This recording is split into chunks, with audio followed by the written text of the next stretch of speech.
దేవునికి స్తోత్రం. హల్లెలూయా.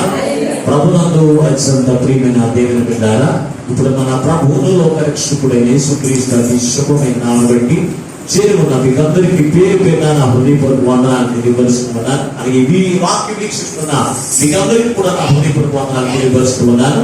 పరిశుద్ధ గ్రంథం నుంచి దేవుని యొక్క వాక్యముగా ఒక మాటను ధ్యానం చేసుకుందాము. జ్ఞాని అయినటువంటి సొలొమోను రాసినటువంటి పరమగీతముల గ్రంథము 6వ అధ్యాయము 8వ వచనాన్ని 9వ వచనాన్ని చదువుకుందాం.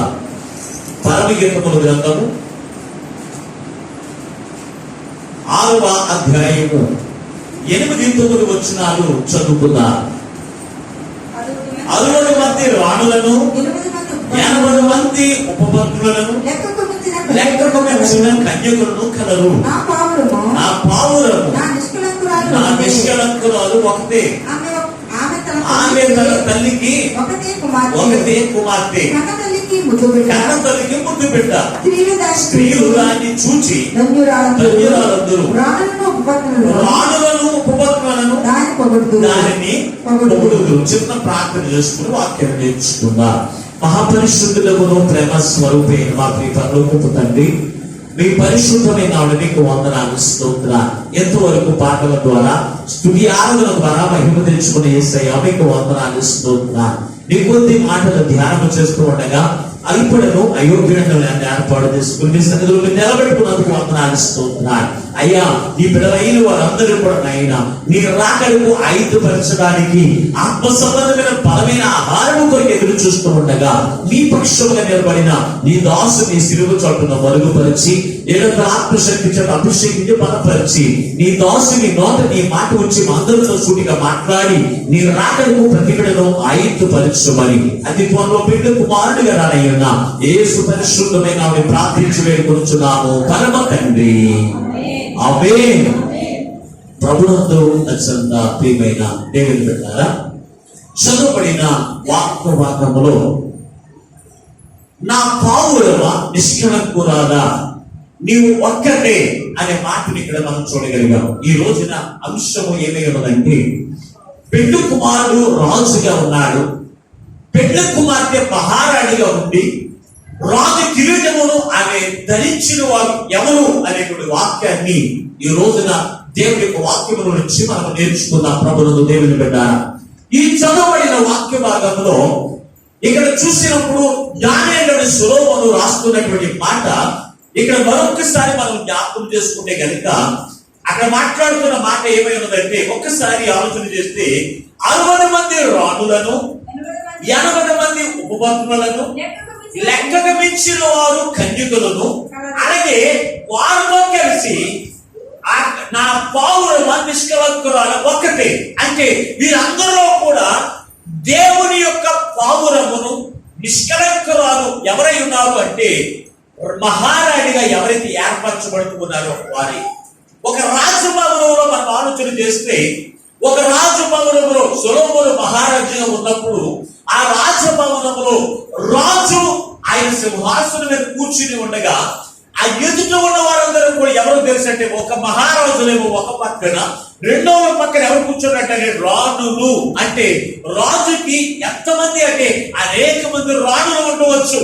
అది ఒకటే రాణి ఉండదండి, అనేక మంది రాణులు ఉంటారు. ఈ రాణులందరూ కూడా ఒక సైడ్ కూర్చుని ఉంటారు. వారి వెనకాల ఎవరు కూర్చుంటారో తెలుసు అంటే ఉపపత్నులైన వారు. అలాగే వారి వెనకాల ఎవరు కూర్చుంటారంటే కన్యకులైన వారు కూర్చుని ఉంటారు. ఇది రాజభవనంలో అంతఃపురములో ఉండవలసిన క్రమశిక్షణ. ఇవి ఆలోచన చేస్తే ఇక్కడ మనం చూస్తే వారందరితో కలిసి, అనగా మహారాజు పక్కన ఎవరు కూర్చుంటారో తెలుసు అంటే రాజుకు ఇష్టమైన మహారాణి మాత్రమే కూర్చుని ఉంటారు. ఇది రాజభవనంలో ఉండేటువంటి ఒక క్రమమైన పద్ధతి, అలంకరణ. దేవుని బిడ్డ, ఇక్కడ మనం ఆలోచన చేస్తే ఈ రాజభవనంలో ఎవరున్నారంట? రాణులు ఉన్నారు. అంటే రాజుకి ఎంతమంది అంటే అనేక మంది రాణులు ఉండవచ్చు, భార్యలు ఉంటారు. దేవుని బిడ్డ, రాజులైన వారికి ఒకటే భార్య కాదు. అతను ఏదైనా రాజ్యమును జయిస్తే ఆ రాణిని ఎక్కడ ఉంటాడు తెలుసు అంటే రాణిగా ఆయన దగ్గర కూర్చుని ఉంటారు. అలాగే మనం చూస్తే అనేక మంది రాణులు ఎవరుకుంటారు తెలుసంటే మహారాజు కూర్చో ఉంటారండి. రెండవదిగా చూస్తే ఉపపత్నులు అనగా భార్య తర్వాత ఇంకెవరు చేసుకున్నా కానీ వారు ఏమై ఉన్నారు తెలుసంటే ఉపపత్నులు అనగా వీరిని విడిపించుకోవడానికి రాజుకి సునాయాసంగా విడిపించుకోవచ్చు ఉపపత్నులు. రాజులు మాత్రం విడిపించుకోవడానికి కుదరదు. ఎందుకో తెలుసంటే ఈ ఉపపత్నులు అనగా ఉప్పడి గత్తులుగా అనగా వారు రాణి తర్వాత వారికి రెండో స్థానం తప్ప వారికి స్వాతంత్రత లేదు. తర్వాత అక్కడ చూసినప్పుడు వెనకాల ఉన్న వారు ఎవరు తెలిసే కన్యకలైన వారు అనగా వారు ఎవరు తెలుసంటే వివాహము కానటువంటి వారు, ఏ పురుషుని కూడా ఎరగనటువంటి వారు ఎవరు తెలుసంటే కన్యకలైన వారు. దేవుని బిడ్డారా, వీరందరూ కూడా మనం చూస్తే మనం ఆ పద్ధతి మానము. వీరందరూ కూడా మనం చూస్తే వీరిలో ఎవరు అంటే వీరందరినీ కూడా మహారాజు పక్కన కూర్చోబెట్టుకోడండి. ఎవరు కూర్చోబెట్టుకుంటాడు అంటే ఆయనకి ఇష్టముగా ఆ యొక్క రాజు ఎవరినైతే ప్రేమిస్తాడో, రాజుకి ఇష్టమైన గుణాలు ఎవరికైతే ఉంటాయో, ఆ రాజుకి ఇష్టమైన మనసు ఎవరైతే కలిగి ఉంటారో వారిని ఆ రాజు ఏం చేస్తారో తెలుసంటే ఆయన పక్కన కూర్చుని పెట్టుకునే వాడిగా కనపడుతున్నారు. అక్కడ మనం చూస్తే సొలొమోను మహారాజు, ఇతనికి భార్యలు ఎంతమంది అంటే 700 మంది భార్యలు ఉన్నారు. 300 మంది ఉపపత్నులు ఉన్నారు. భక్తులందరూ కలిసి ఎంతమంది తెలుసు అంటే 1000 మంది ఉన్నారు. దేవుని బిడ్డారా, 1000 మంది ఉన్నటువంటి వారిలో వారందరినీ కూడా ఈ రాజు ప్రేమిస్తున్నాడు. కానీ వారందరికంటే ఈ మహారాజుకి సొలొమోనుకి ప్రియమైనటువంటి వారు ఎవరు తెలుసు అంటే సులమ్మతి ఆ రాజుకి ఇష్టమైనది కనుక ఆమెను పొగుడుతూ ఉన్నాడు. నా ప్రియురాలా, నాకు ఇష్టమైనటువంటి ఆ ప్రియురాలా, ఇదిగో నా కలంకురాలా, నిష్కలంకురాలా, నా పావురమా అని ఆమెను కూర్చే పొగుడుతూ ఉండడానికి గల కారణం ఏమిటి అని మనం ఆలోచన చేస్తే ప్రభువుకు దేవుని పెట్టారా, ఈమె ఆ అంతస్తులోకి వెళ్ళడానికి గల కారణం ఏమిటి అంటే చూస్తే ఆమెలో అంతరంగ సౌందర్యము ఆ రాజుకి ఇష్టమైనదిగా ఉన్నది కనుక ఆమెను ఆయన ఏం చేస్తూ ఉన్నాడంటే ప్రేమిస్తూ ఉన్నాడు. దేవుని బిడ్డ, ఇది మనం చదవబడిన వాక్య భాగంలో మనం నేర్చుకోవాల్సినటువంటి సంగతి. దేవుని బిడ్డ, దీంట్లో మనం చూస్తే ఇందులో ఈ వాక్యం ద్వారా దేవుడు మనతో మాట్లాడుచున్న ఆత్మీయ సంగతులు ఏమై ఉన్నాయి అని మనం ఆలోచన చేస్తే పరిశుద్ధ గ్రంథంలో నుంచి మనం విద్యార్థిగా చూద్దాం. మహారాజులకు రాజును, ప్రభువులకు ప్రభు ఆయన మహిమ సింహాసనం మీద కూర్చొని ఉన్నప్పుడు ఆ దేవుని యొక్క మహారాజ్యములో, ఆ పరిశుద్ధమైన మహాపట్టణములో మనమందరూ కూడా ఎలా ఉండాలి తెలుసా? అందరూ కూడా మహారాణి అంతస్తులు ఉండరండి. అందరూ కూడా దేవుని యొక్క పక్కన కూర్చోరండి. ఆయన రాజ్యములో ఒక్కొక్కరికి కూడా వారికి ఉన్న సామర్థ్యము చొప్పున వారు పొందుకున్న పరిశుద్ధతను బట్టి వారి వరుసలో కూర్చుని ఉంటారు. దేవుని యొక్క పక్కన అందరూ కూర్చోరండి. అయితే ఇక్కడ మనం చూసినప్పుడు దేవుని అందుకు ఎవరు నడిపించబడారు చదువుదాం. ఒకసారి ప్రకటన గ్రంథము 7వ అధ్యాయము 9వ వచనం చదువుకుందాం త్వరగా. ఎందుకంటే మన ఎదుట మనకు కార్యక్రమం ఉంది కనుక మనము ముందుగానే మన ఈ కార్యక్రమం ముగించుకుని చదువు ఒకసారి ఏంటంట అందు తర్వాత నేను చూడగా ఇదిగో ప్రతి జన్మలో నుండి ప్రతి వంశములో నుండి ప్రజల్లో నుండి ఆయా భాషలు మాట్లాడే వారిలో నుండి వచ్చి ఎవరు లెక్కింపలేనంత గొప్ప సైన్యముగా కనబడెను. వారు తెల్లని వస్త్రమును ధరించుకుని వారై ఖర్జూరపు మంటలను చేత పట్టుకుని సింహాసనం ఎదుట నిలవబడి చాలిక దేవుని పెట్టారా. ఇక్కడ మనం చూసినప్పుడు ఆత్మీయ సంగతులు మనం చూడగలుగుతూ ఉన్నాం. అది యేసుక్రీస్తు ప్రభువు వారు పెళ్లి కుమారుగా వచ్చినప్పుడు ఆయనకు ఒక్కతేనా భార్య అంటే చూసినప్పుడు ఒక్కొక్క సంఘము ఒక్కొక్క వధువైనికి కనుక ఒక్కొక్క సంఘము ఒక్కొక్క వధువు కనుక ఈ వధువు సంఘముగా ప్రతి ఒక్క సంఘము కూడా సిద్ధపడి ఎవరి దగ్గరికి చేర్చబడుతున్నారని తెలుసంటే దేవుని యొక్క పరిశుద్ధ పట్టణంలో చేర్చబడుట ఎవరు చూస్తారంటే పద్మాసులో ఉన్నటువంటి యాహాను గారు చూసి ఆయన ఆ జరగబోయే సంగతులు పరలోక రాజ్యము ఏ విధంగా ఉంటుందో, ఏ అంతస్తులు కలిగి ఉంటారో ఇవన్నీ కూడా చూసి మాట్లాడుతున్నాడంట. అతను చూడగా అనేకమైన జనములు భాష కాని వారిలో నుంచి కొందరు నానా విధమైన భాషలు మాట్లాడేవారు. అలాగే మనం చూస్తే లెక్కింపలేనంత జనాంగము ఎవరి ఎదుట నిలబడ్డారంటే గొర్రె పిల్ల ఎదుట, అలాగే ఆయన సింహాసనం ఎదుట నిలిచి ఉండుట నేను చూచింది. నిలిచిన వారిలో అందరినీ కూడా ఆయన ఎదుట కూర్చోబెట్టుకున్నాడు. ఆయన ఎదుట కూర్చున్నారు కానీ ఆయన పక్కన కూర్చోన్నారని ఎక్కడ కూడా రాయబడలేదు. అయితే అక్కడ కూర్చున్న వారిలో ఎవరిని అందరూ కూడా ఆయన పక్కన కూర్చోబెట్టుకుంటారా అంటే కూర్చోబెట్టుకోండి. చదువు ఒకసారి పరిశుద్ధ గ్రంథంలో నుంచి కీర్తనకారుడు రాసిన 45వ కీర్తన 9వ వచనాన్ని చదువుకుందాం. 45వ కీర్తన 9వ వచనాన్ని.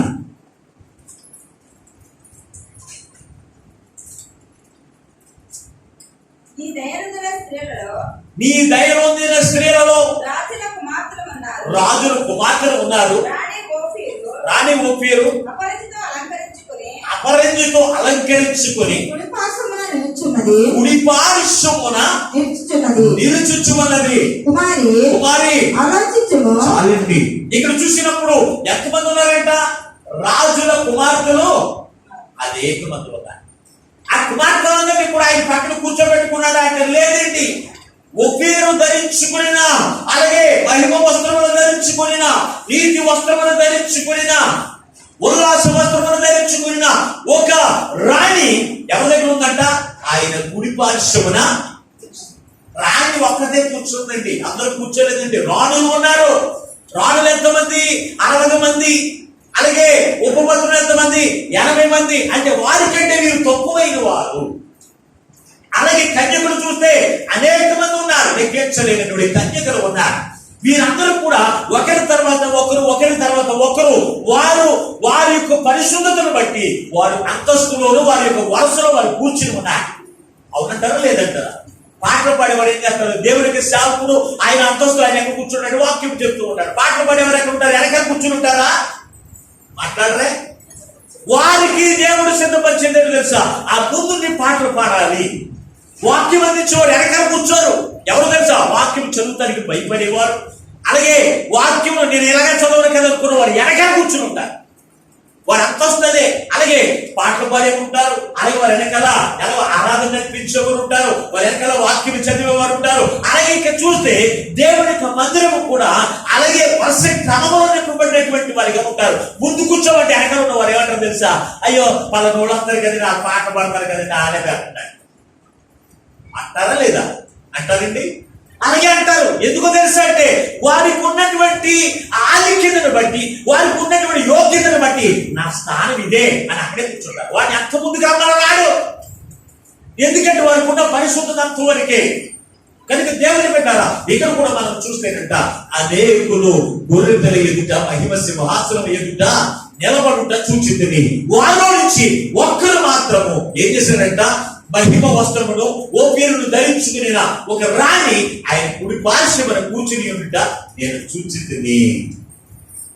చూడండి దేవుని ఇక్కడ మనం చూస్తే మనము ఏ వరుసలో ఉన్నాము అనేది మనం ఆలోచన చేయాలి. అంటే రాణుల వరుసలోనికి మనం వెళ్ళాలి. రాణుల వరుసలో ఉండాలా, లేకపోతే ఎక్కడ ఉపపత్రుల వరుసలో మనం ఉండాలా, అలాగే మూడవదిగా కన్యక వరుసలో మనము ఉండాలా అనేది మనము ఆలోచన చేయవలసినటువంటి వారు ఉన్నాము దేవుని ఉంటారు. అయితే మనము మహారాణి వలె యేసుక్రీస్తు ప్రభువు పెళ్లి కుమార్తెగా వచ్చినప్పుడు పెళ్లి కుమార్తెగా సిద్ధపడిన వారందరూ కూడా ఎక్కడుంటారు అంటే దేవుని యొక్క కుడి పార్శ్వమున కూర్చునే వారిగా ఉంటారు. ఆయన కుడి పార్శ్వమున కూర్చోవాలి అంటే కనుక నీలో ఏ అలంకరణ ఉండాలి, ఏ పరిశుద్ధత ఉండాలి అనేది నేను క్లుప్తంగా మీకు అర్థమయ్యే రీతిలో నేను ఒక పావు గంటలోని వాక్యం నేను చేస్తాను. ప్రభుత్వ దేవుడు క్లుప్తంగా ఒక స్త్రీ గురించి మనం నేర్చుకుందాం. ఆమె పేరు ఎవరు తెలుసు అంటే ఎస్తేరు రాణి గురించి మనం ఈ రోజున. ఈ రాణి ఎవరు?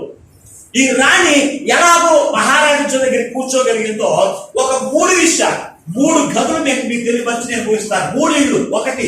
ఒకటి మనము చూస్తే దత్తత ఇల్లు, ఒకటి దత్తత ఇల్లు, రెండవది పరిశుద్ధపరిచే ఇల్లు, మూడవది దేవుడు యొక్క మహారాజు నివసించేటువంటి ఇల్లు.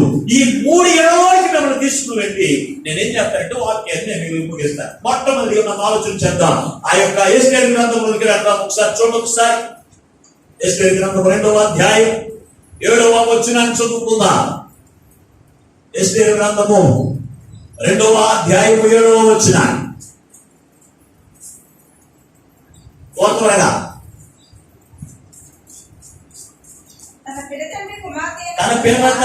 కుమార్తెయును అదస్స అని ఎస్తేరు తల్లిదండ్రులు లేనిదై ఉండగా అతడు ఆమెను పెంచుకొనెను. అతడు ఆమెను పెంచుకొనెను. ఆమె అందమైన రూపమును సుందర ముఖము గలదై ఉండెను. ఆమె తల్లిదండ్రులు మరణము పొందిన తరువాత ఆమెను తన కుమార్తెగా స్వీకరించెను. చూడండి ప్రభువుకు దేవుని బిడ్డారా, ఇక్కడ రెండు పేర్లు రాయబడి ఉన్నాయి. ఒకటి అదస్స, రెండో పేరు ఎస్తేరు రాణి. అంటే ఆమె దత్తతకు ముందు ఆమె పేరు ఏమో తెలుసు అంటే అదస్స. అదస్స అంటే లేత మొక్క అని అర్థం. అదస్స అంటే ఏంటమ్మా?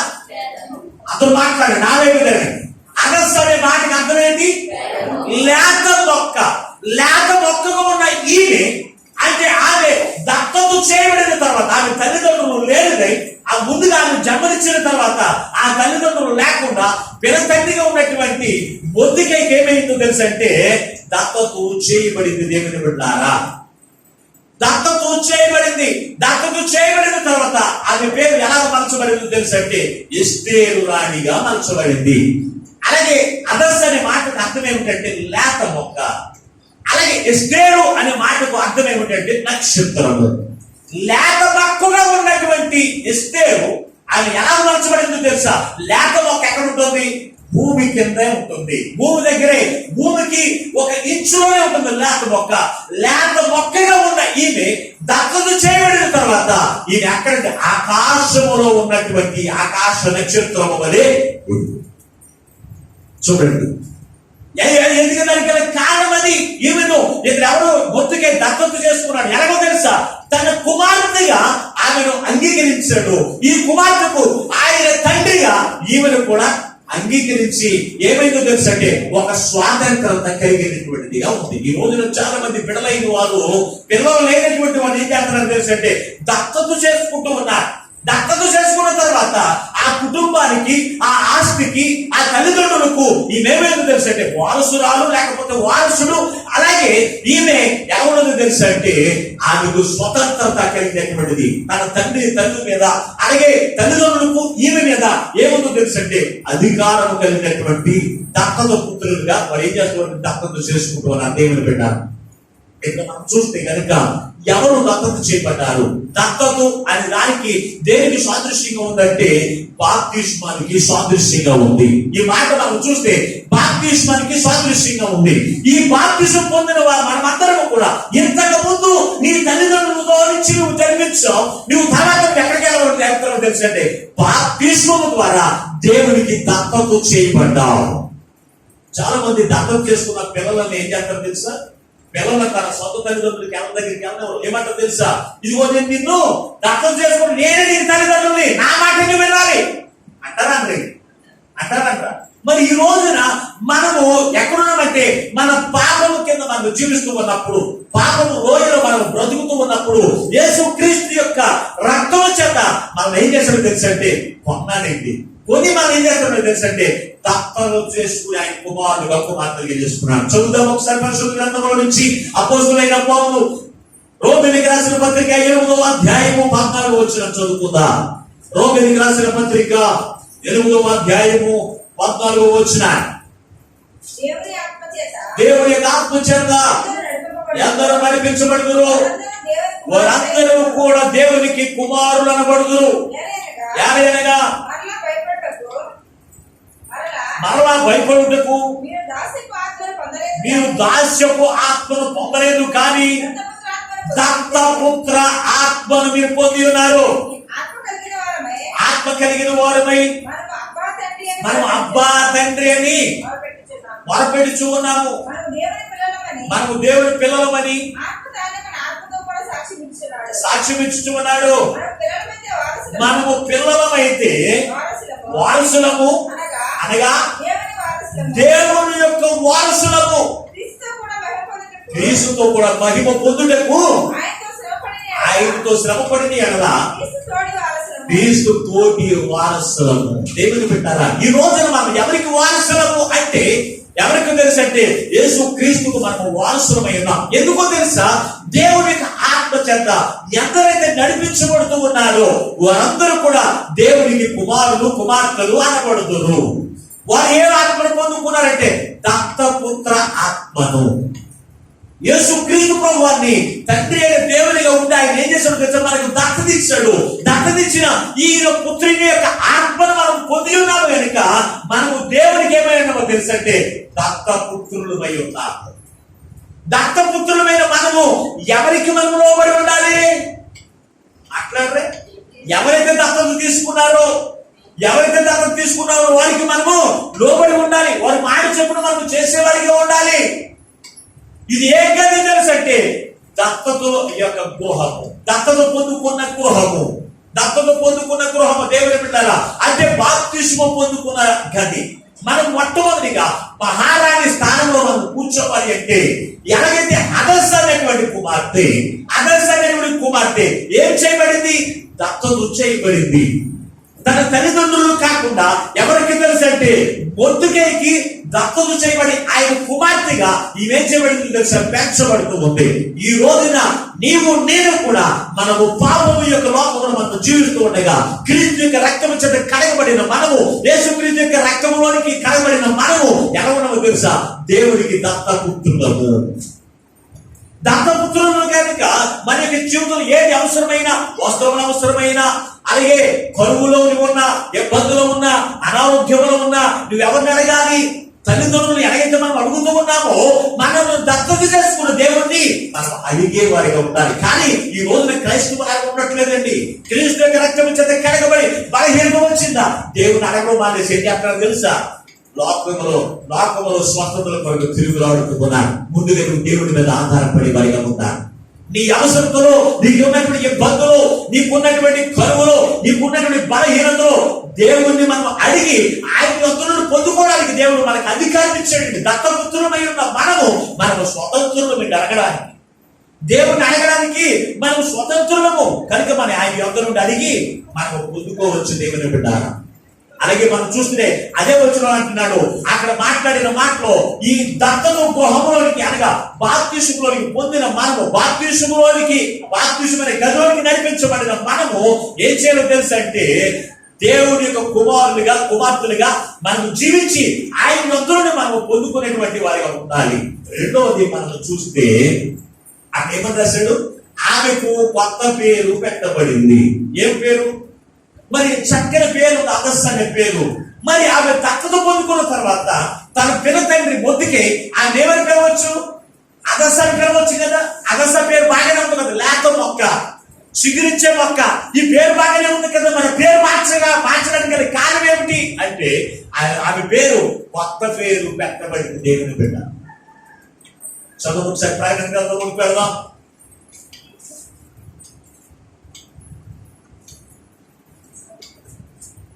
మళ్ళీ చుట్టి ఇక్కడే మనం చూసినప్పుడు ఆ దానియేలు గ్రంథము 12వ అధ్యాయం కూడా వచ్చినట్టు ఒకసారి చదువుకుందాం.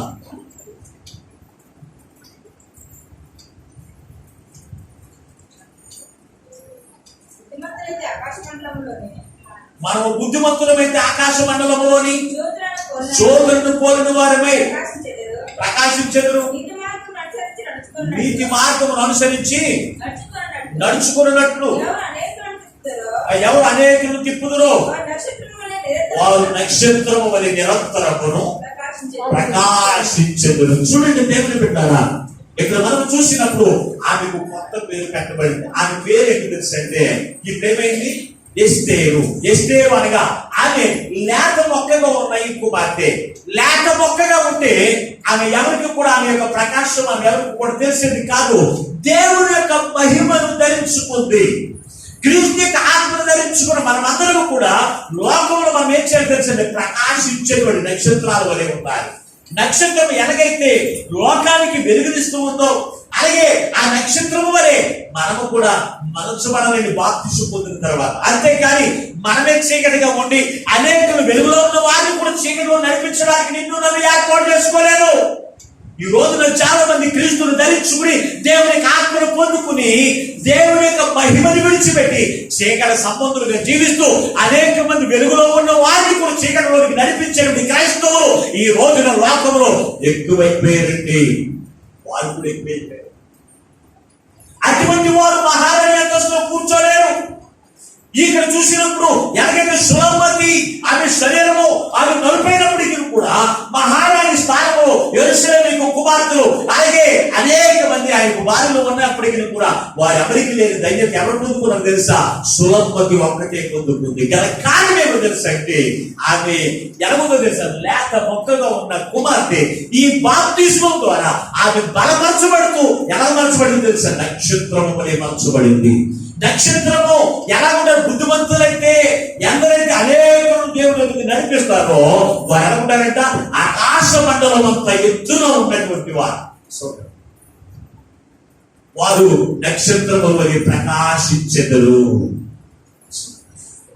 బాప్తిస్మములో బాప్తిస్మం తీసుకున్నాను కదా నేను పరలోక రాజ్యం వెళ్ళిపోతున్నాను అనుకుంటున్నావేమో. బాప్తిస్మం తీసుకున్నాను కదా నేను నరకం చూడను అనుకుంటున్నావేమో దేవుని బిడ్డలారా. అందుకే ఈ రోజు నీ వాక్యము ద్వారా దేవుడు నీతో మాట్లాడుతూ ఉన్నాడు.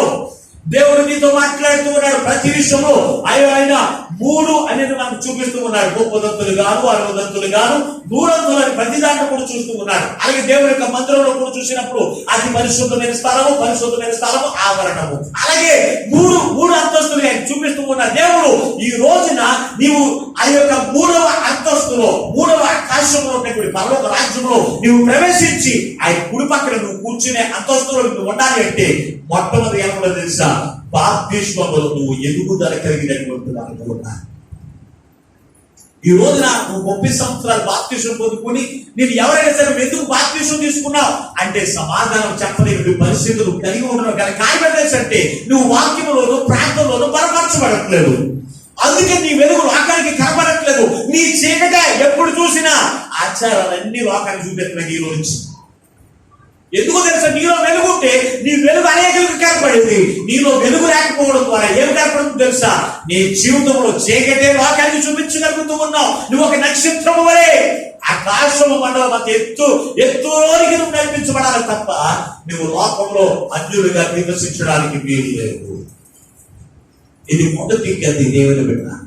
ఇది మొదటి గది. రెండో అక్కడ చూసినప్పుడు ఆమెకు కొత్త పేరు పెట్టబడింది. ఆమె పేరు ఎస్తేరు. చూడండి ఈ రోజున చాలా మంది దైవజనులు కూడా అంటున్నారు పేరు ఏమన్నా తెలుసా? వెంకటేష్, లేకపోతే మరొక పేరు చిరంజీవి, మరొక మాస్టర్ గారు ఉన్నారు హనుమాన్ జంక్షన్ లో ఉంటాడు ఆయన. హనుమంత్ అంట ఆయన పేరు. ఏంటి మీ పేరు? కొంతమంది కులాల పేరు పెట్టుకుంటారు. పాస్టర్లే ఆ పేరు ఉన్న పేరు ఏముంది? మనలో ఆత్మ ఉండాలి కానీ మనలో కవర్ చేసుకోవడం ఒకటి. కవర్ చేసుకోవడం ఇవన్నీ కవర్ చేసుకోవడం దేవుని బిడ్డలారా.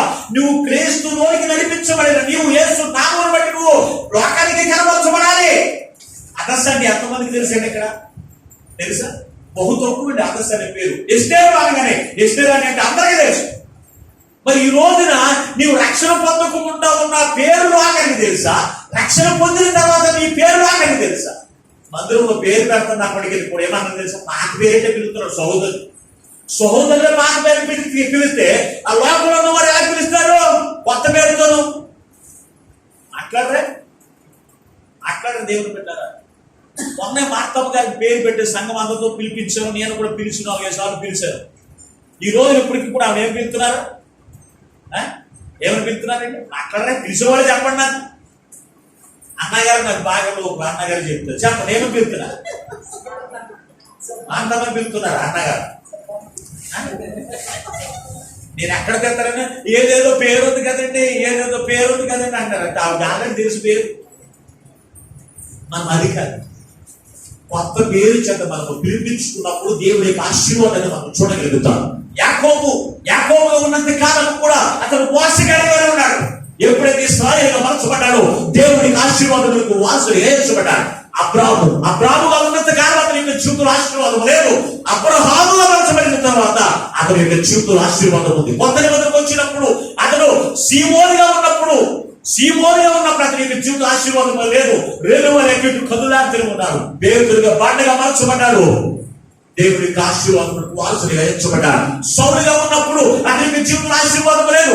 పౌలుగా మార్చబడిన తర్వాత ఆయన జీవ కిరీటాన్ని నేను స్వతంత్రించుకున్నాను అని చెప్పగలి ఆశీర్వాదం వారసుడిగా ఎంచబడ్డాడు. చూడండి దేవుని బిడ్డ, మనం పాత నిబంధనలో చూసిన కొత్త నిబంధనలో చూసిన కొత్త పేరు చేత పిలువబడిన వారందరి యొక్క జీవితాలు దేవుని కలిగిన కనపడుతూ ఉన్నాయి. కానీ ఈ రోజున దేవునికి సేవకులైన వారే వారు లోకానికి కనబరచకూడదని పాత పేరుతో పిలిపించుకుంటూ సంఘాన్ని కూడా పాడు చేస్తూ ఉన్నటువంటి దైవజనులు అనేక మంది లేకపోలేదు. అదర్స్ అనే పేరు మంచి పేరే. ఈ రోజున అందరూ కూడా అదర్స్ అనే పేరు కూడా పెట్టుకుంటారు. అవునా లేదు? బాప్తిసం పొందిన వారు ఆ అదర్స్ అనే ఇప్పుడు పేరు పెడుతూ ఉన్నారు, సేవకులే పెడుతున్నారు మరలా. మరి అటువంటిప్పుడు ఎందుకు పేరు మార్చుకోవడం? అందుకే ఆ దేవుని ఆత్మచేత నింపబడిన యోహాను గారు పద్మోసలంలో ఉండి కొత్త పేరు పెట్టబడిన ఇదిగో నీ జనులైన వారందరూ నీ సింహాసనం ఎదుట వారు కూర్చుని ఉండుట నేను సూచించింది. దేవుని బిడ్డ ఆలోచన చేయండి. ఇది మొట్టమొదటి గది బాప్తిస్మం అనేటువంటి గది. ఎవరు నడిపించబడ్డారు అంటే ఎస్తేరు రాణి ఎక్కడికి నడిపించబడింది తెలుసా?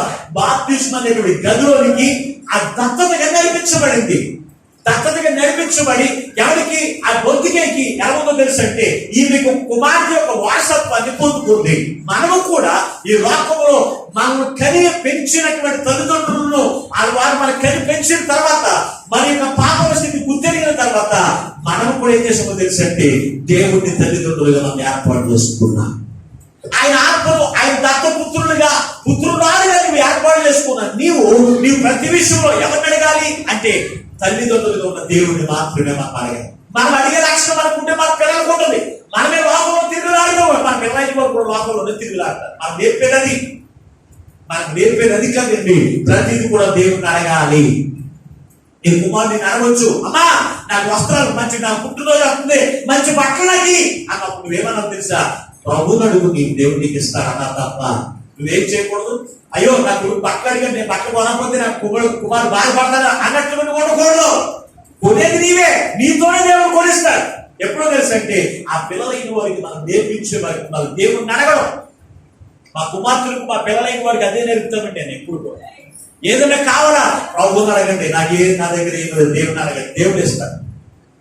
మరి అలాగే దేవుడు ఎవరో ద్వారా వారికి ఇప్పిస్తూ వారికి అవసరం తీరుతూ ముందుకు నడిపిస్తున్నారు. దేవుని బిడ్డ మనకు జ్ఞాపకవలసిందని. అంతేకాని మనకే విశ్వాసం ఉండదు, మనకే అడిగే లక్షణం ఉండదు. మనమే దేవునికి కుమార్తె మీద సంగతి మనం మర్చిపోయి దేవుడిని అడగడానికి నాగోసి, దేవుని అడగడానికి కొంతమందికి సిగ్గు. ప్రభునందు దేవుని బిడ్డ బాప్తిస్మం అనుభవంలో నాకు ఎక్కడ తెలుసా? లేక మొక్క వరకు కిందే ఉండిపోకూడదండి. బాప్తిస్మము దినదినము కూడా బలపరచబడుతూ ఎక్కడికి?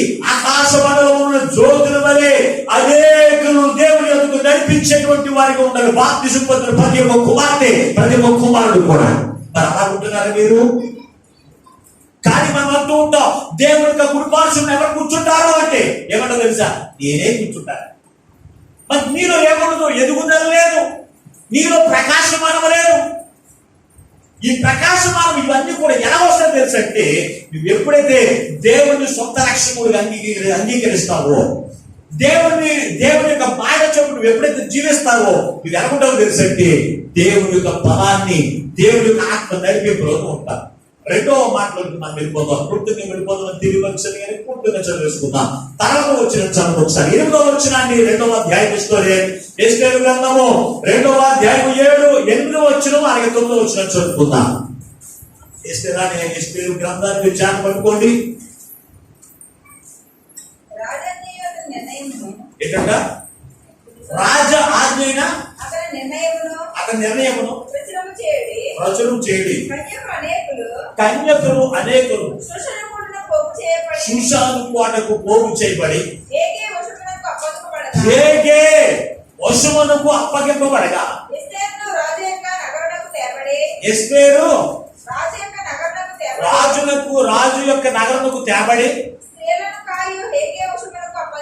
ఎవరిని? స్త్రీలను కాయు హేగే వశమునకు అప్పగింపబడెను. చాలండి.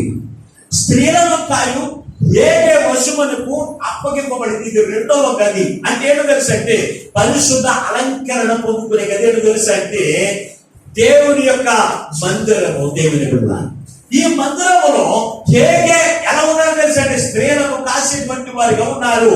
ఈ హేగే ఎవరికి సాదృశ్యంగా ఉన్నారంటే పరిశుద్ధాత్మకు సాదృశ్యంగా ఉన్నారు. ఈ పరిశుద్ధాత్మ దేవునికి సన్నిధిలో ఏం జరుగుతుందో తెలుసా?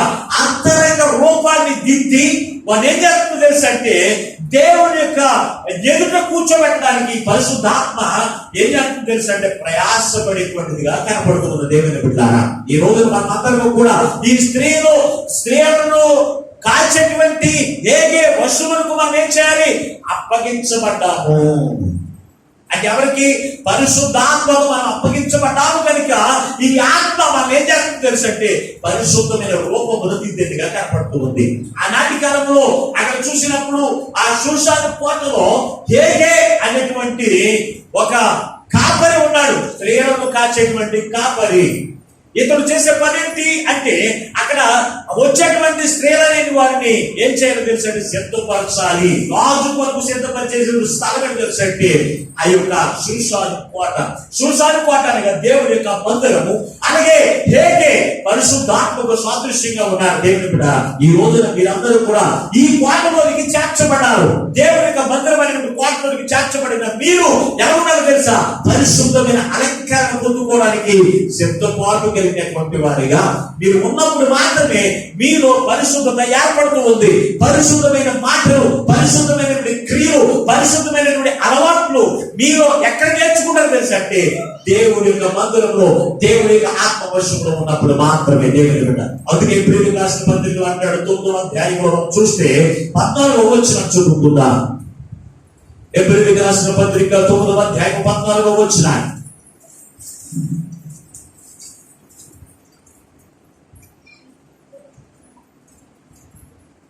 తొమ్మిదవ అధ్యాయం 14వ వచనం చదవండి. నిత్యుడగు ఆత్మ ద్వారా తను తాను దేవునికి నిర్దోషునిగా అర్పించుకునే స్త్రీ యొక్క రక్తము, క్రీస్తు యొక్క రక్తము నిర్జీవ క్రియలను విడిచి జీవము గల దేవుని సేవించుటకు నీ మనస్సాక్షిని ఎంతో ఎక్కువగా శుద్ధి చేయును. చూడండి, నిర్జీవ క్రియలు అంటే జీవమైన క్రియలన్నీ కూడా అబద్ధాలను, మోసాలను, అలాగే వ్యభిచారము, మనసును, త్రాగుబోతులను, ఇవన్నిటిని కూడా నిర్జీవ క్రియలు. ఇవన్నీ కూడా మనిషిని ఏం చేస్తారు తెలుసు అంటే జీవము లేకుండా చేసి నరకానికి నడిపించేవిగా ఉన్నాయి. ఈ నిర్జీవ క్రియలన్నిటిని కూడా ఆయన నిత్యుడగు ఆత్మ ఏం చేస్తుందంట? వాటన్నిటిని కూడా విడిపించి నీకు జీవమును కలిగించి అది ఏం చేస్తుంది తెలుసా? ఆయన పరలోక రాజ్యంలో కూర్చోబెట్టడానికి సిద్ధపాటు కలిగించేదిగా కనపడుతూ ఉంది. ఈ నిర్జీవ క్రియలు ఎలా ఉండాలో తెలుసా అంటే ఇక్కడే మనం చదువు ఒకసారి పేతురు రాసిన మొదటి పత్రిక 3వ అధ్యాయం 4వ వచనం కూడా చదువుతుందా. పేతురు రాసినటువంటి మొదటి పత్రిక 3వ అధ్యాయం 4వ వచనం. సాధువైనట్టు మృదువైనట్టు గుణమును అక్షయ అలంకారము గల మీ హృదయము అంతరంగమును స్వభావము మీకు అలంకారముగా ఉండవలను. ఈ అలంకరణ ఎక్కడ వస్తుంది? మృదువు అంటే నెమ్మదితనం. నెమ్మదితనం ఎక్కడ వస్తుందో తెలుసు అంటే షూషాను కోట అయిన దేవుని యొక్క మందిరములో, దేవుని యొక్క మందిరములో దేవుని యొక్క ఆత్మ మీలో ఉన్నప్పుడు, దేవుని యొక్క ఆత్మవశంలో మీరు ఉన్నప్పుడు ఏం చేస్తుందో తెలుసు అంటే మీ గుణలక్షణాలన్నీ కూడా మారిపోతాయి. నువ్వు బూతులు మాట్లాడాలనుకుంటావు ఎదుటి వాడితో, నీలో బూతులు రావు. పాపపు ఆలోచన చేద్దాం అనుకుంటావు ఎదుటి వాడిని చూసి, పాపపు ఆలోచన నీలో రాదు. ఇవన్నీ కూడా ఎక్కడ వస్తుందో తెలుసు అంటే పరిశుద్ధాత్మ నీలో ఉన్నప్పుడే. దేవుడు ఈ పరిశుద్ధాత్మ నీలోనికి రావాలి అంటే నువ్వు ఏ గదిలోనికి వెళ్ళాలి? రక్షణ గదిలోనికి వచ్చి ఊరుకుని పోతే సరిపోదు. కొంతమంది బాప్తిసం తీసుకుంటారు కానీ ఏ గదిలోకి వెళ్ళరు? షూషాను కోటలోనికి వెళ్ళరు. ఆత్మను శుద్ధి చేసేటువంటి అలంకరణ, ఆత్మ అలంకరణ కలిగించే దేవుని యొక్క మందిరానికి వెళ్ళకపోతే బూతులు మానరు, చెడు తలంపులు మానరు, కుట్రలు మానరు, కుతంత్రాలు మానరు. గల కారణం అంటే వారు రెండో గదిలోకి వెళ్ళట్లేదండి. బాప్తిసం పొందిన నీవు రెండవ గది ఏంటో తెలుసు అంటే నిన్ను సిద్ధపరిచేటువంటి గది. నిన్ను సిద్ధపరిచేటువంటి గది. ఆ గదిలోకి నువ్వు వెళ్ళినప్పుడు ఆ గదిలో నీ నిర్జీవ క్రియలన్నీ కూడా దేవుని యొక్క వాక్యము ద్వారా నీతో మాట్లాడుతూ ఉన్నప్పుడు ఈ పరిశుద్ధాత్మ నీలో ఉండి నీకేం చేస్తుందో తెలుసా? సాధువైన మనసు నీకు ఇస్తుంది. మృదువైన మనసు. మనం మాట్లాడితే ఎంత కఠినాత్ముడైనా మారిపోతారండి. వాళ్ళ వాళ్ళు మాట్లాడితే ఎంత బాగుంటుందో తెలుసా, నువ్వు మాట్లాడతావు కఠినంగా అంటారు. కొంతమంది బాప్తిజం పొందుకుని మాట్లాడుతూ ఉంటే ఎదుటి సిరాకు వచ్చేస్తూ ఉంటుంది. ఎందుకంటే వారిలో ఏమడదు, సాధువు కనపడదు, మృదువు కనపడదు, ప్రేమ కూడా కనపడదు. ఈ మూడు వాళ్ళు అంటే నా మాట ఇస్తే ఈ మాట పెరిగా ఉంటుంది, ఈ మాట కూడా ఎలా ఉంటుంది, నా మాట ఇస్తే ఆ మొహంలో దయ్యాలు కనపడతాయి. ప్రభుత్వం దేవుని బిడ్డ చాలా జాగ్రత్తగా ఆలోచన చేయండి. ఎలా ఉండాలి? సూసాన్ కోటలో నువ్వు నేర్చుకోవాల్సింది, నువ్వు అలంకరణ చేసుకోవాల్సింది నీ ముఖములో, అలాగే నీ హృదయములో, నీ నోటిలో పరిశుద్ధత కనపడాలి, మృదువు కనపడాలి, ప్రేమ కనపడాలి, ఆదరణ కనపడాలి, క్షమాపణ కనపడాలి, దయ కనపడాలి. ఇవేనా కనపడతాయి మన ముఖాల్లో? ఎప్పుడు తెలుసా, కొంతమందికి సిద్ధపాటు ఉన్నదండి. సూసాన్ కోటలో ఎస్టేర్ ఒకటే రాలేదండి. చాలా మంది కన్యకులు వచ్చారు ఆ గదిలోనికి. చాలా మంది ఆ గదిలోనికి వచ్చినప్పుడు వారందరూ కూడా ఏ అలంకరణ కోరుకున్నారు తెలుసు అంటే, అక్కడ సిద్ధపరిచింది ఎవరు? హేగే దేనిని తెచ్చాడో అది తప్ప ఏది కోరుకోలేదు ఎస్తేరాని. చదువు ఒకసారి 15 వచ్చిన 2వ అధ్యాయం ఎస్తేరు గ్రంథం 2వ అధ్యాయం 15 వచ్చిన చదువుకుందా.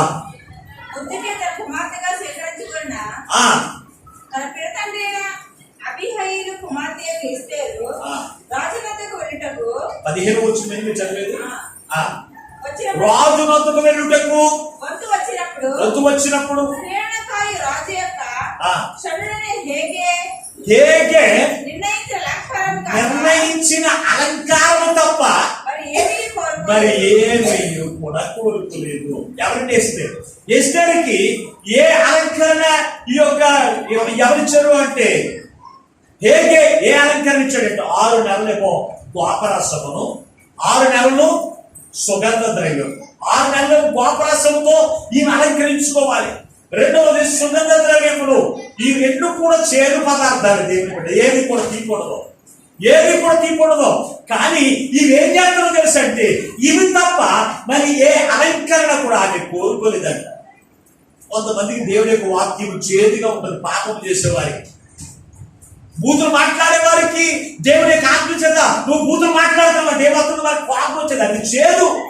ఈ చేదు మన యొక్క జీవితాన్ని బాగు చేసేదిగా కనపడుతుంది. మనం ట్యాబ్లెట్ వేసుకుంటూ ఉంటాం. ఈ ట్యాబ్లెట్ చేదుగా ఉంటుందా, తీగా ఉంటుందా? ఇందులో బిడ్డలు వేసుకున్న వాళ్ళు ఎవరు కనపడతారు నాకు? ట్యాబ్లెట్ ఏ టేస్ట్ గా ఉంటుందమ్మా? బిర్యానీ మంచి కప్పగా ఉంటుంది, ఇప్పుడే నోరు ఊరిపోతూ ఉంటుంది. మరి ట్యాబ్లెట్ చూస్తేను ఒక వికారం అయిపోతుంది.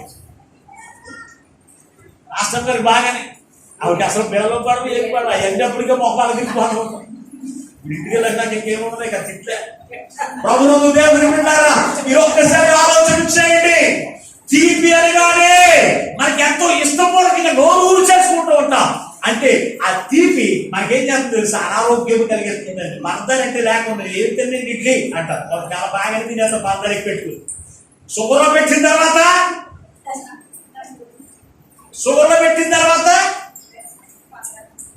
అసలు మర్దన ఉంటుంది. అట్లాగే అంటాం. ప్రభుత్వ దేవుని బిడ్డలారా, మీరు ఒక్కసారి ఆలోచన చేయండి. ఇక్కడ అనేక మంది కన్యకలు వచ్చారు.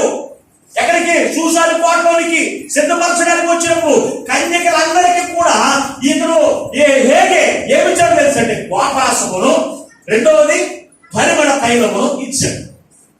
ఇచ్చినప్పుడు ఈమె మాత్రం ఎస్తేరు ఈయన ఇచ్చింది తప్ప వేరేది కోరుకోలేదు. మీరు మిగిలిన కన్యకలు స్పెషల్ ఏం చేస్తారు? స్పెషల్ కొంతమంది ఏం చేస్తారు తెలుసా? పెళ్లి కూతురు సిద్ధపరచడానికి పెళ్లి కొడుకు కొన్ని ఆభరణాలు, కొన్ని అలంకరణ పంపిస్తారు. అవి సరిపో. ఏం కావాలి? క్రీమ్ కావాలి మనకి. మొహం తెల్లగా కనపడతారు. నల్లమొఖానికి కూడా తెల్లగా కనపడితే ప్రత్యేకమైన క్రీము. ఇది పెళ్లి కొడుకు బాబుడు పంపుతారా? అట్లరా పంపుతాడండి. కొన్ని ఆభరణాలు పంపుడు. అతను పంపించినయే వేసుకుంటే ఈవిడికి అందం కనపడదు. ఏం చేస్తుందంటే ఇవి కాకుండా ప్రత్యేకంగా తల్లిదండ్రులు ఏర్పించో వాటిని తిట్టించుకోవడం, కొన్ని కొనుక్కోవడం ఉంటుంది.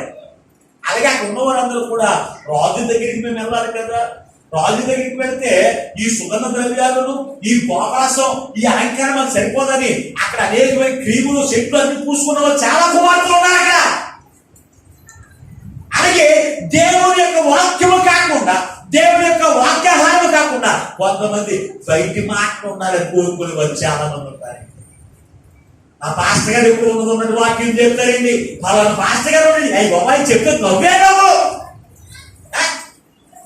నవ్వు అయ్యే మరి నీకే గుర్తుండదు, వాక్యం గుర్తుండదు, ఇంటికి వెళ్ళిన తర్వాత ఈ సంసారం గుర్తొస్తుంది మనకి.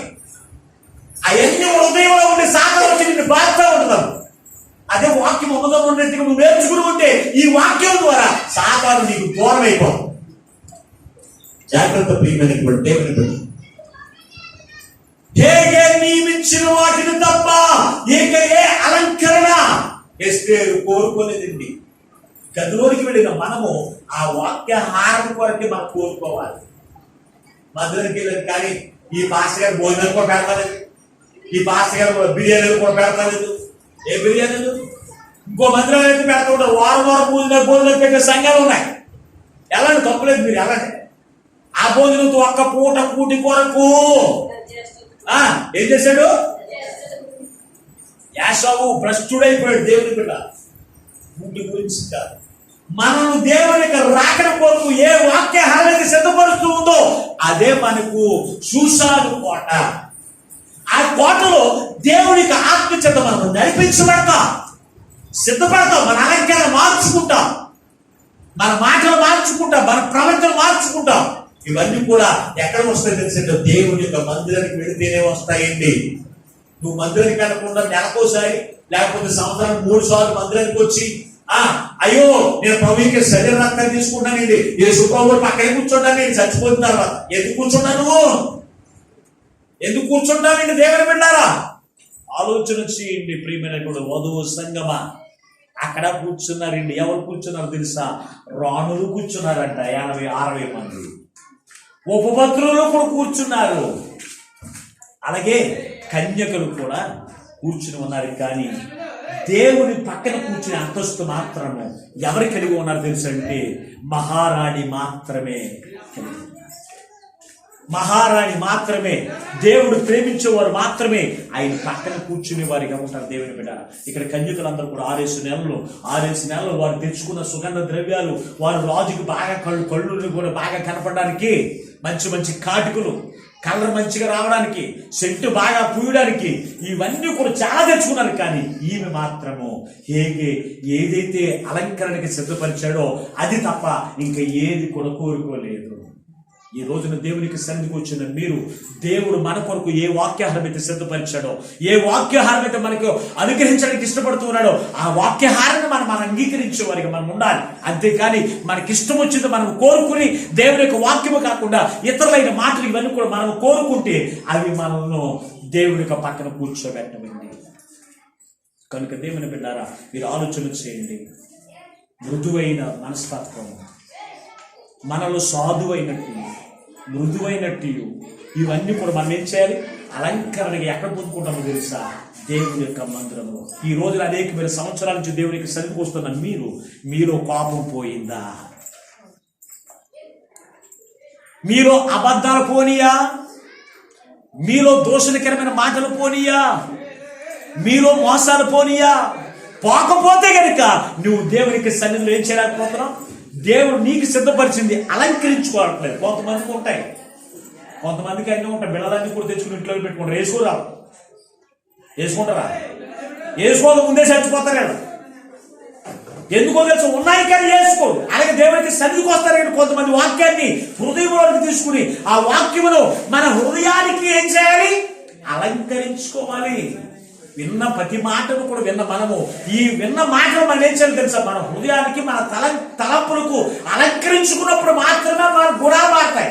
అంతేగాని వచ్చిందల్లా కూడా ఒకసారి నీళ్ళు వచ్చి బండ మీద పడి వెళ్ళిపోయినట్టుగా మన వాక్యాన్ని అంతా కూడా బండ మీద కొట్టి వెళ్ళిపోయినట్టుగా చేసుకోకూడదు. అప్పుడు మనకు అలంకరణ రాదు. కనుక దేవుని బిడ్డారా, 3వ విషయానికి వెళ్ళి వాక్యం ముగించుకుందాం. అక్కడ మనం చూసినప్పుడు 3వదిగా మనం చూస్తే ఎస్తేరు రాజు దగ్గరికి నడిపించబడింది. రాజు పక్కకు కూర్చోవడానికి అధికారం పొందిందిగా కనపడుతుంది. చదువుకున్న ప్రకారం ఈ యొక్క ఎస్తేరు గ్రంథంలో 2వ అధ్యాయం 17వ వచనం చదువుకుందా.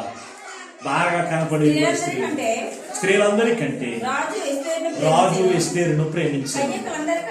కన్యకలందరికంటే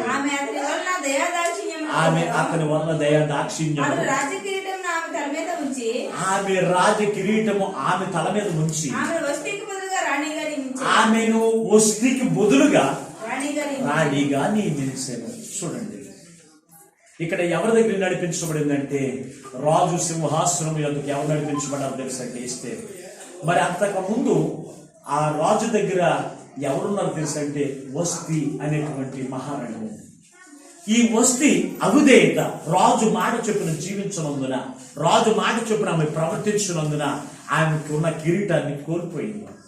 ఆమెకున్న కిరీటం కోల్పోయిన ఆ కిరీటాన్ని ఎవరు ధరించుకున్నారో తెలుసంటే ఎస్తేరు ధరించుకున్నారు. అందుకే వస్తికి బదులుగా ఎస్తేరు మహారాణి స్థానంలోనికి వెళ్ళింది. ఈ రోజున చాలా మందికి దేవుడు ఈ బతికుండగానే మనకు ఒక కిరీటం సిద్ధపరుస్తాడు. ఆయన విశ్వాసంతోనూ ఆయనకు మాటకు విధేయత కలిగిన జీవితం మనం జీవితం ముందుకు కొనసాగుతూ ఉన్నప్పుడు మనకి కూడా దేవుడు కిరీటాన్ని సిద్ధపరిచి ఉంచాడు.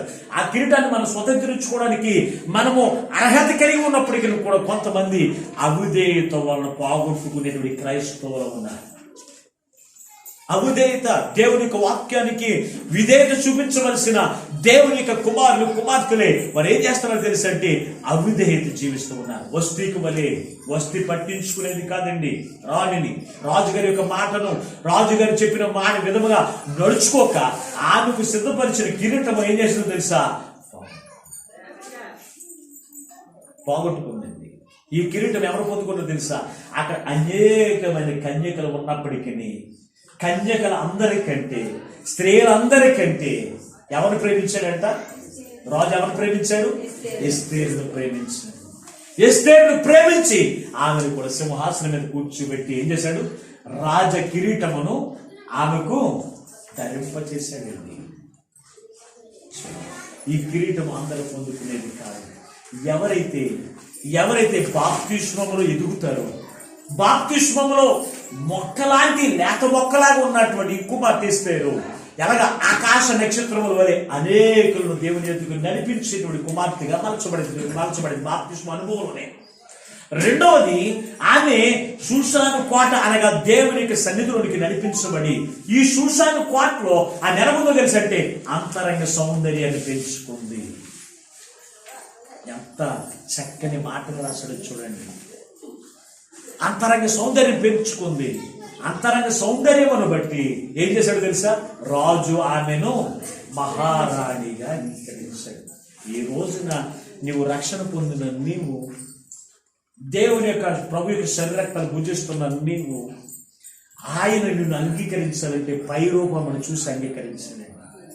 నీ అంతరంగ సౌందర్యం ఎలా ఉందో చూసి ఆయన పక్కన కూర్చోబెట్టుకుంటాడు తప్ప నీ అంతరంగం అంతా కూడా కుళ్ళుతో కుతంత్రాలతో ఉంటే నిన్ను దగ్గరికి కూడా చేర్చడం. కనుక దేవుని బిడ్డలారా, ఈ రోజున మీరు ఒక్కసారి ఆలోచన చేసుకోండి. రక్షణ పొందిన మీ యొక్క జీవితాల్లో ఏ అనుభవాల్లో ఉన్నారు? దేవునికి సమీపస్తులుగా ఉన్నారు? దేవుని యొక్క పక్కన ఉండేటువంటి అనుభవం కలిగి ఉండాలి అంటే కనుక నువ్వు ఎలా ఉండాలో తెలుసంటే ఎస్తేరు వలె ఎక్కడికి నడిపించబడింది? ఆమె ఎక్కడికి? దత్తపుత్ర ఆత్మను దత్తత చేయబడింది. అంటే దేవునికి దత్తత చేయబడింది. దత్తపుత్ర ఆత్మను పొందుకునే ఆత్మ ద్వారా దేవునికి కుమారునిగా కుమార్తెలుగా జీవించింది. రెండవది, ఆమె దేవునికి సన్నిధిని కోరుకుంది, సిద్ధపరిచే స్థలము. చాలా మంది అంటూ ఉంటారు, ఇంటి దగ్గర ఉండి ప్రార్థన చేసుకుంటే సరిపోదా? ఇంటి దగ్గర ఉండి నేను ప్రార్థన చేసుకుంటానండి. అమ్మ నువ్వు సరిగ్గా ప్రార్థనకి రావట్లేదు, ఇదిగో విశ్వాసంలో నువ్వు బలపడ. అయ్యో నాకు నీకంటే శ్వాసం ఎక్కువండి. నాకు మన సంగతులు అన్నారండి నీ మాట కొంతమంది. నాకంటే శ్వాసం ఎక్కువ అంట, అందుకే ఇంట్లో కూర్చొని ప్రార్థన చేసుకుంటారంటారు. ఎప్పుడు వందలాంటి ఫోటోలు అట్టుకుని.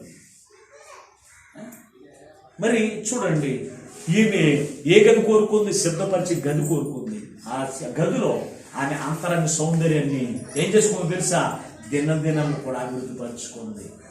కొంతమంది మొఖానికి చిన్న బొట్టు పోతే ఆ బొట్టు పోయే వరకు ఎన్ని రాస్తారో తెలుసా? ఎందుకో తెలుసా?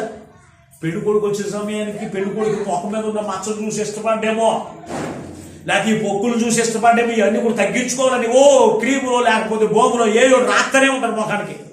పేడో లేకపోతే పసుపో గంధకమో ఇవన్నీ పోస్తూనే ఉంటారు. ఎప్పుడైనా సడన్గా ఎవరైనా వస్తే పెళ్లి కొడుకు జడుచుకుంటాడు, అలా ఉంటాయి మొఖాలు.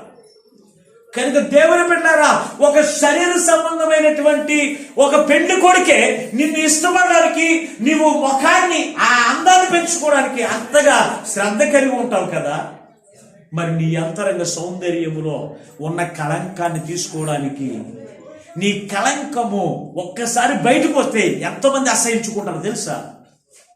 ఆలోచన చేయండి. ఇదంతా కూడా దేవుని యొక్క మందిరంలో మనం ఏం చేయాలి? అంతరంగ సౌందర్యాన్ని అభివృద్ధి పరుచుకునే వారిగా ఉండాలి. మూడో మాటలకు వచ్చిన అప్పుడే నీ అంతరంగ సౌందర్యాన్ని బట్టి దేవుడు నీ కొరకు ఒక కిరీటమును సిద్ధపరిచాడు. చదువుదాం, ఒక మాట చదువు ముగించుకుందా. ప్రకటన గ్రంథము 13వ అధ్యాయము, ప్రకటన గ్రంథము 13వ అధ్యాయము 11వ వచనం ఒకసారి చదువుకుని వాక్యాన్ని ముగించుకుందా. మరి ఒక క్రూర మృగము పైకి వచ్చిన అతడి చూసిన గొర్రెపిల్ల కొమ్ము వంటి 2 కొమ్ములు దానికి ఉండేను. అది గత సర్పము వలె మాట్లాడుచుండెను. అది మొదటి కోర్టు మృగము. 3వ అధ్యాయం 11వ వచనం చదువు ఒకసారి. 3వ అధ్యాయం 11వ వచనం. నేను త్వరగా వచ్చుచున్నాను, ఎవడును మీ కిరీటమును అపహరింపకుండా ఉన్నట్లు నీకు కలిగిన దానిని మాట్లాడరా, మీకు కలిగిన దానిని. మరి వస్తి ఏం చేసిందంటే గట్టిగా పట్టుకోలేదు, పోగొట్టుకుంది, అవిదేసుకోవాలి. దేవుడు నీ కొరకు నా కొరకు ఒక కిరీటాన్ని సిద్ధపరిచాడు. ఏమిటో యొక్క కిరీటం అంటే మహారాజు దేవుడు నీ కొరకు సిద్ధపరిచిన కిరీటం. ఆ కిరీటాన్ని ఏం చేయాలి? గట్టిగా పట్టుకోవాలి. అవునా లేదా? మెడలో 5 కాసులు బంగారం తాడుంటే మనం ఏం చేద్దాం? పెళ్లికి వెళ్ళినా దాన్ని వదలం. పెళ్లికి వెళ్ళినా మన దృష్టి అంతా ఎక్కడ ఉంటుంది?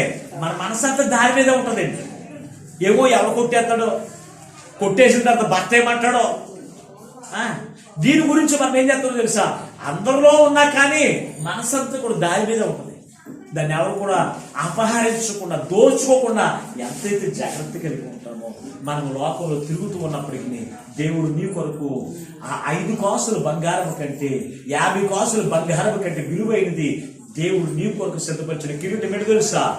మహారాణి కిరీటం. మహారాణికి కిరీటం సిద్ధపరిచిన కిరీటంలో వజ్రాలు ఉంటాయి, వైడూర్యాలు ఉంటాయి, బంగారం ఉంటుంది, అనేకమైన విలువైన ఆభరణాలతో సిద్ధపరిచిన కిరీటం అండి.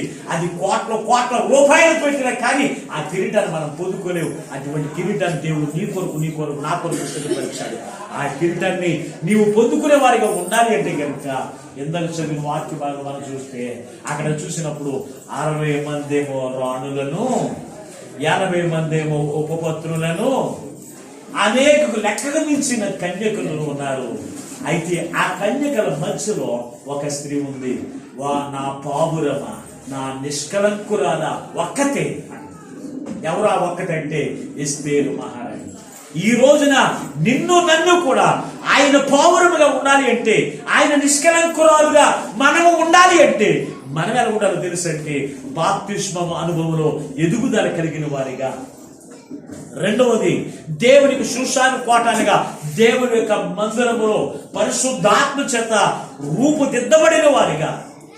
మూడవది దేవునికి రాజ్యములో మన అంతరంగ సౌందర్యమును చూసి రాజు మనల్ని కోరుకునేటువంటి వారిగా మనం ఉండాలి. మనం ఆయన కోరుకోవడం కాదు, ఆయనే మనం కోరుకునేటువంటి ఆ రూపాన్ని మనం కలిగి జీవించడానికి యేసుక్రీస్తు ప్రభువు వారు నీ కొరకు నా కొరకు ఆయన రూపమనంతా కూడా పోగొట్టుకున్నారండి. దేవుని బిడ్డారా, ఎక్కడ చూసిన కోడా దెబ్బలే, ఎక్కడ చూసిన రక్తమే, ఎక్కడ చూసిన గాయములు, ఎక్కడ చూసిన, అందుకంటున్నాడు ఆయన స్వరూపమైనను కూడా లేదు.